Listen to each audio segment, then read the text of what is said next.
Surat civil ડિફેન્સના સ્થાપના સપ્તાહ તરીકે ઉજવી રહ્યું છે, જેમાં સુરત સિવિલ ડિફેન્સ વિવિધ ડિવિઝનો દ્વારા વૃક્ષારોપણ, બેટી બચાવો બેટી પઢાઓ અને વ્યસન મુક્ત સેનાનો ડ્રગ્સ અને સાયબર સિક્યોરિટી જેવા વિવિધ કાર્યક્રમોનું આયોજન કરવામાં આવ્યું હતું।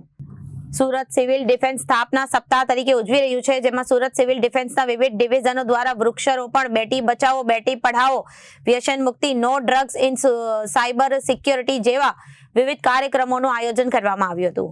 તેમાં જીરા, કાપડ ઉદ્યોગ અને તેમાં એસોસિએશનના મોટા ઉદ્યોગ ગૃહો, શાળા, કોલેજો, રહેણાંક વિસ્તારોમાં સિવિલ ડિફેન્સ પરિચય આપતા સેમિનારનું આયોજન કરાયું હતું। 6 ડિસેમ્બરના રોજ સિવિલ ડિફેન્સની સ્થાપના દિવસ નિમિત્તે સિવિલ ડિફેન્સની યુનિટી માર્ચે સવારે ડુમસ રોડ પર રાહુલ રાજ મોલથી નીકળી વાય જંકશન સુધી રેલી પહોંચી હતી, જેમાં સિવિલ ડિફેન્સના ચીફ વોર્ડન, ડેપ્યુટી ચીફ વોર્ડનો અને ડિવિઝનલ વોર્ડના વોર્ડનો અને વોલિયન્ટિયર જોડાયા હતા। અને જો કે યુદ્ધ તેમજ માનવ સર્જિત તથા કુદરતી આફતો સમયે નાગરિકોના રક્ષણ માટે તાલીમ પામેલા નાગરિકોનું માનદ સેવા આપતું દળ એટલે કે સિવિલ ડિફેન્સની સ્થાપના 1962ના ચીન સાથેના યુદ્ધ પછી 6 ડિસેમ્બર 1962ના રોજ મોરારજી દેસાઈએ કરી હતી। ત્યારથી સિવિલ ડિફેન્સ કાર્યરત છે અને ભારત સરકારના ગૃહ ઉદ્યોગ વિભાગ દ્વારા સંચાલિત ડિફેન્સના સ્થાનિક દ્વારા સપ્તાહની ઉજવણી કરી રહ્યા છે।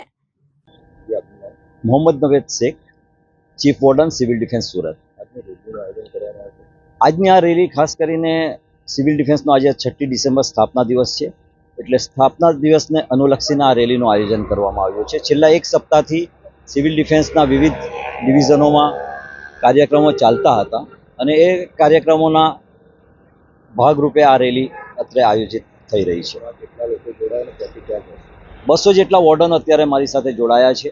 સુરતમાં 26 ડિવિઝનો આવ્યા છે। એ 26 ડિવિઝનના વોર્ડન એટલે તાલીમ પામેલા નાગરિકો છે, જેમની નિમણૂક કલેક્ટરશ્રી દ્વારા થતી હોય છે વોર્ડન તરીકે, અને તેઓ આ રેલીમાં જોડાયા છે। Bureau report, Janadesh news.